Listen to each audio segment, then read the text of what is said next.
Hey teacher friends, it's Monica Genta here, and we are back at it with another incredible episode of the Teacher Vlog. Today's special guest is Lauren Denny. She is a fourth grade teacher from the great potato state of Idaho, and she is coming at us today with 2 tips that are going to be all about helping to create a classroom community. It is a special relationship building episode, and I was honestly blown away by the simplicity, but the profoundness. I don't even know if profoundness is a word, but I was blown away by the profoundness of the idea.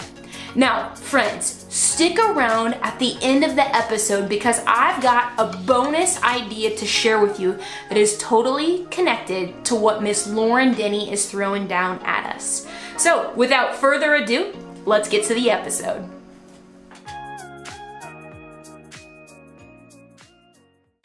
All right, Lauren, it is so great to have you here. I am pumped to chat. People just heard that you were are actually a 4th grade teacher from Idaho, and we're super excited. Haven't had anybody from the potato state with us yet. So you just got done teaching in the classroom today. Good day? Yeah. Yes, it was a great day. It was a busy day like always, but I'm ready for the weekend. That's right. Very cool.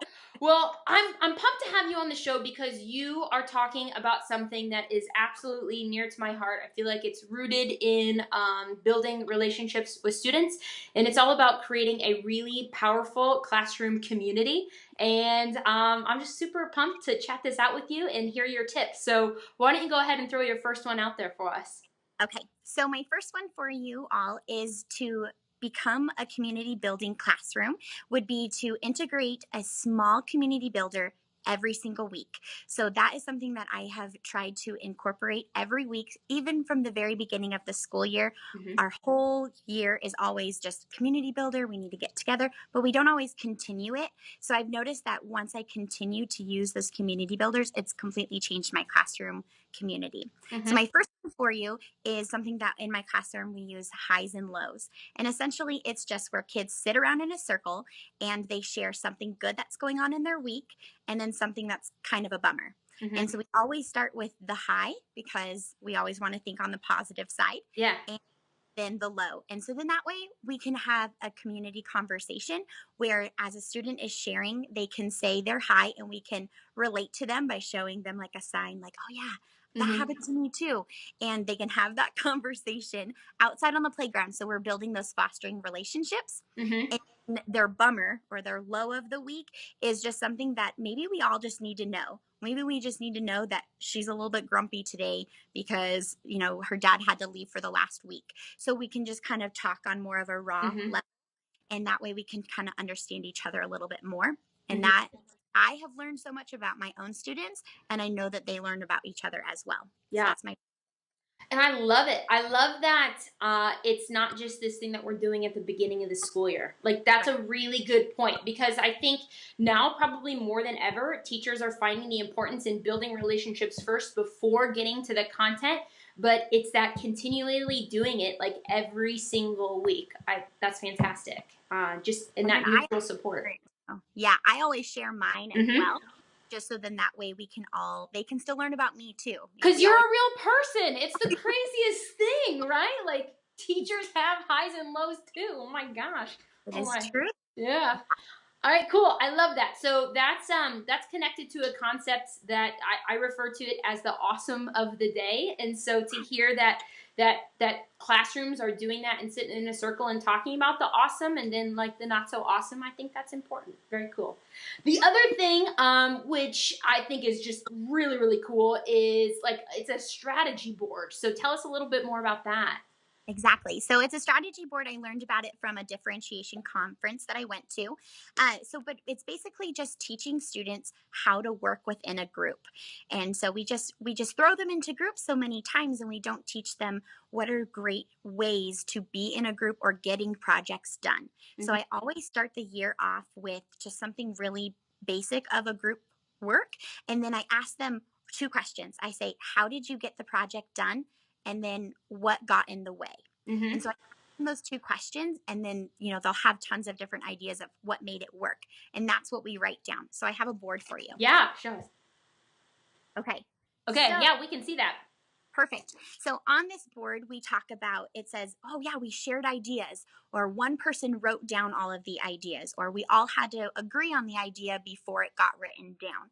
And so then that way we continually build it every time that we have a group project, and we can refer back to it all year. So it just hangs up on my whiteboard, and I can always say, okay, choose one of these group strategies in order to get your work done today.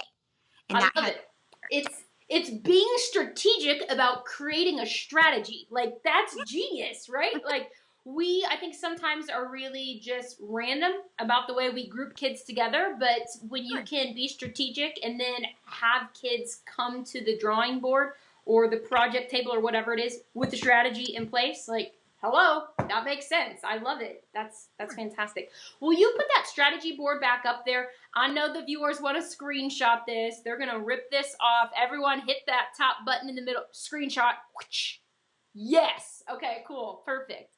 Lauren, this has been really, really cool. And I think that, I say this often, sometimes simple ideas are the most profound ideas. And I think that when we're building a classroom community, sometimes just to keep it simple is the way to go. So awesome. Any closing thoughts for people watching the vlog today?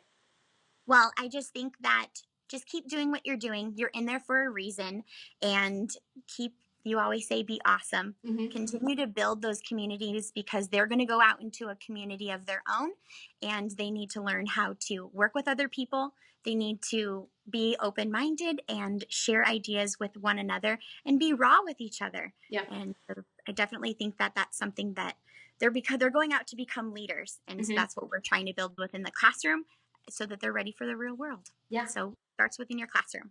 So Love it. Love it. It's perfect. Well, thank you so much for being a part of this. And if people want to connect with you, where can they find you on social media? So I am the face behind Cursive and Crayons. And then I also have a teacher Etsy store where I make wood signs, and that's called Simply Stained Shop. So okay. Either of those, we can connect there. All right, everybody, I hope you enjoyed that episode. Lauren is just a breath of fresh air and full of positive energy, and it totally makes sense why she is crushing it for kids in her classroom as she creates a community for all learners. Now, I mentioned that I had a bonus idea. She mentioned that she discusses the concept of highs and lows with her students. Awesome, I love it. In fact, it's related to a concept that I like to call the awesome of the day. This is all about being super, super intentional about celebrating those little moments of awesome that are happening each and every single day in our classroom. In fact, I'm such a believer in focusing on those high moments that I wrote a book about it called 180 Days of Awesome, Celebrating Every Day of Education. It kind of takes you as a teacher on a journey into finding something to celebrate for all 180 days of your school year. If you want to check that out, you can head on over to monicagenta.com/shop and you can read more about it there.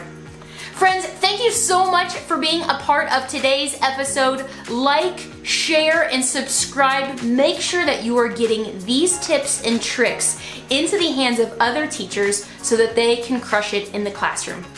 I hope that you have an amazing week with your students, and remember, hey, you got this.